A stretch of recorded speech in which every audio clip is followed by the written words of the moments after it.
আজকে আমি অত্যন্ত দুঃখিত, লজ্জিত। যে ধরনের ঘটনা, একজন নেতার উপরে আক্রমণ হচ্ছে।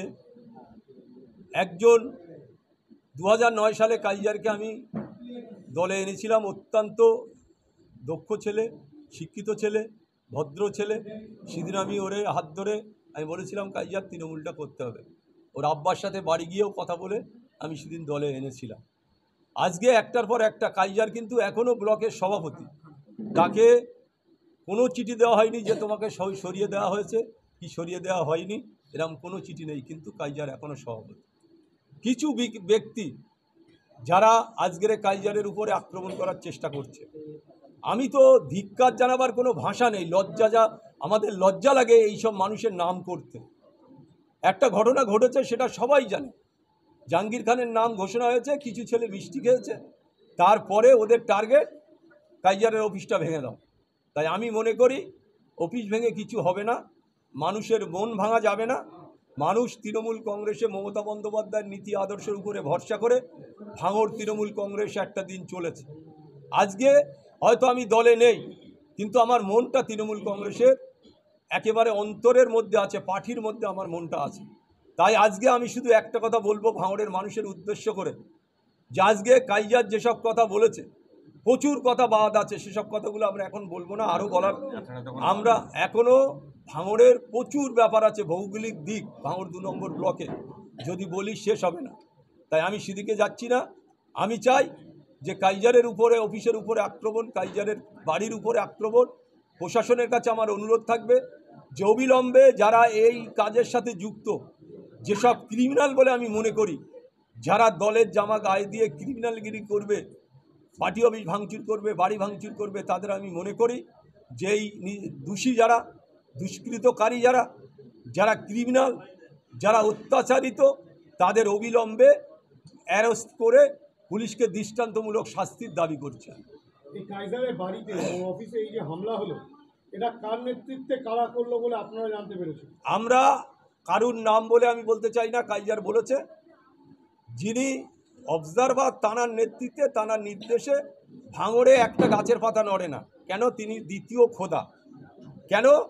এর আগে আপনারা দেখেছেন একজন ওনার লোক, তিনি একজন বলেছে যে আমরা ভগবান বলে মানি শওকত মোল্লাকে, এই আল্লাহ বলে মানি আমরা ক্যানিং পূর্বের যিনি নায়ক, তাই তিনি আল্লাহ বলে মানেন। তিনি এখন দাবি করছেন খোদাই দাবি করছেন। আমরা জানি খোদাই দাবি করে কারা?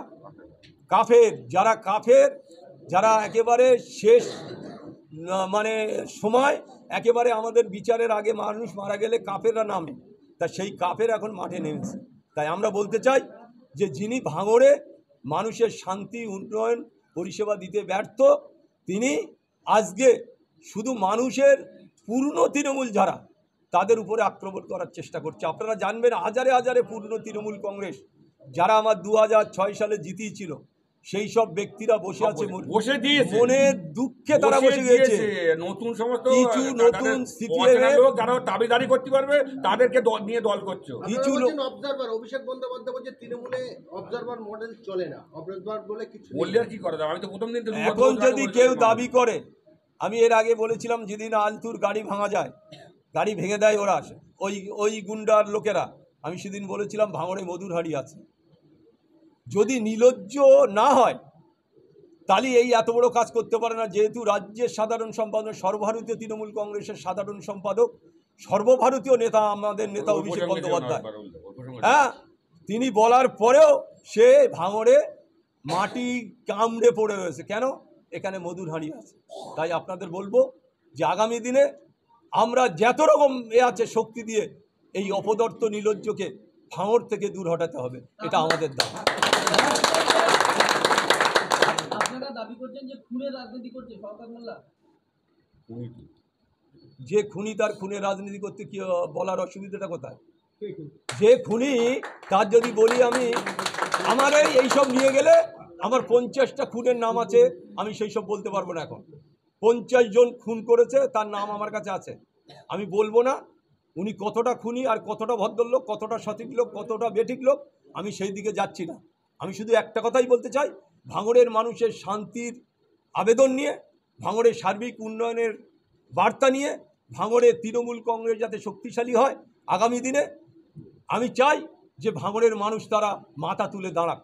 সেই কারণে আজকে আমাদের বলা, এই ভদ্রলোক চলে গেলে ভাঙড়ের শান্তি ফিরবে, ভাঙড়ের সার্বিক উন্নয়ন হবে, তৃণমূল শক্তিশালী হবে। তৃণমূল কংগ্রেস সাধারণ মানুষ সবাই মাথা তুলে দাঁড়াতে পারবে। তাই আমরা চাই ওই ভদ্রলোক, অবজারভার ভদ্রলোক এখান থেকে ছেড়ে চলে যান।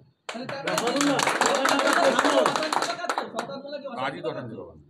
আপনারা আমার খেপাবেন না, আমি বলছি তো, আপনারা সবাই জানেন, প্রেসের যারা আমার বন্ধুরা আছে সবাই জানেন যে ভাঙড়ে উনি কী করছেন।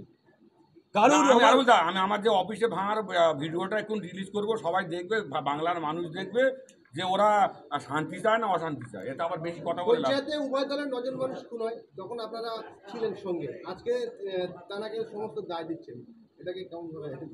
আপনি, আমি বলতে চাইছি না কারা খুন করেছে, কারা এসছে, কারা ওখানে করেছে, সেটা আমি বলতে চাইছি না। কেন বলতে চাইছি না আমি পরে বলবো, সব একটা দিনে শেষ করলে হবে না।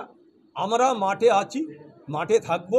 এরপরে শুধু তৃণমূল কংগ্রেসকে ভালোবেসে, অভিষেক বন্দ্যোপাধ্যায়, মমতা বন্দ্যোপাধ্যায়কে ভালোবেসে আমরা এখনও তৃণমূল কংগ্রেসের জামাটা আবার পরে আমরা মাঠে নামতে চাই।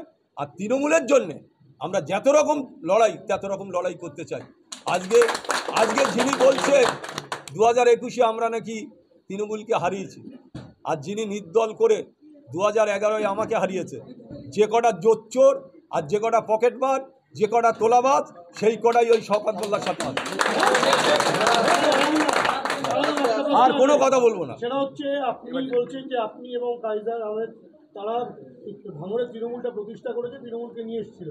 এই আপনারা এখন তৃণমূলে ব্রাত্য হয়ে পড়েছেন, সেটা কি শুধুমাত্র এই শওকত মোল্লার জন্যই? আপনি বারংবার বলছিলেন যে অবজারভার এই ঘটনার নেপথ্যে আছে, অবজারভার এই ঘটনা ঘটাচ্ছে। এই শওকত মোল্লাই কি গোটা ঘটনার নেপথ্যে রয়েছে, যে পুরনো তৃণমূল আপনাদের মিথ্যাকে সত্য, 10 জনের মধ্যে মিথ্যে কথাটাকে বারবার বললে সত্য প্রমাণিত করে, এবং উনি হচ্ছে বার্তার বাহক। উনি গিয়ে উপরে আমাদের বিরুদ্ধে লাগিয়ে আমাদেরকে জায়গাটা খাটো করিয়েছে। হ্যাঁ, আমরা খারাপ মানুষ। আর উনি এবং ওনার ওই 4-5 জন হোটেল যাদের মুখের ভাষা ঠিক নেই, যেটা করতেছে মেদেশে করতেছে, সেই সব লোকগুলো হচ্ছে ভালো লোক। আরাবুল দেখেন একটু আগে মিটিংয়ে বক্তব্য রাখছিল, বলছিল যে যদি সাধারণ মানুষ বিচার নিয়ে যায়, এবং ওরাই যে পোষা কটা হোটেল আছে, তারা যে কথাটা বলে দেবে যে বিকজ অফ মানি, তারা যে সবটা বলে দেবো সেই বিচার করবে। আপনাদের কাছে একটা জিনিস আমি জানতে চাই, ক্যানিং পূর্বে বিধানসভায় শুনেছি আমি, এ কাজটা ভালো কাজ, যে সকাল হলে একটা সাধারণ মানুষের জনদরবার করে, মানুষের কথা শোনে ইন্ডিভিজুয়ালি, সেটা ভালো আমরাও করি। ভাঙড়ে এসে কোনোদিন এই 2-2.5 বছরে কোন সাধারণ মানুষের বক্তব্য শুনেছে ওই হোটেল ছাড়া? একটা উদাহরণ করে দেখাক। কোনোদিন সাধারণ মানুষের কথা শুনিনি। কোন বুথে কি হচ্ছে আম পাবলিক গিয়ে বলবে যে তোর পাশে যারা বসে রয়েছে তারাই তো খুনি, তারাই তো তোলাবাজ, তারাই তো অত্যাচারী। তার সামনে কি করে বলবে সাধারণ মানুষ? এই স্পেসের জায়গাও কোনোদিন ওর দেখার দরকার নেই। ওর দেখার দরকার এখান থেকে মধুর ভাঁড় তুলে দিয়ে যাও, আর লুটপুট করে মানুষ খুন করে মানুষকে ভয় দেখিয়ে এখান থেকে আমি মানে ওদিকে যে রাজত্ব কায়েম করে কি, যেখানে সেম জিনিস করে। ভাঙড়ের মানুষ অত বোকা আর অত ভীতু নাকি?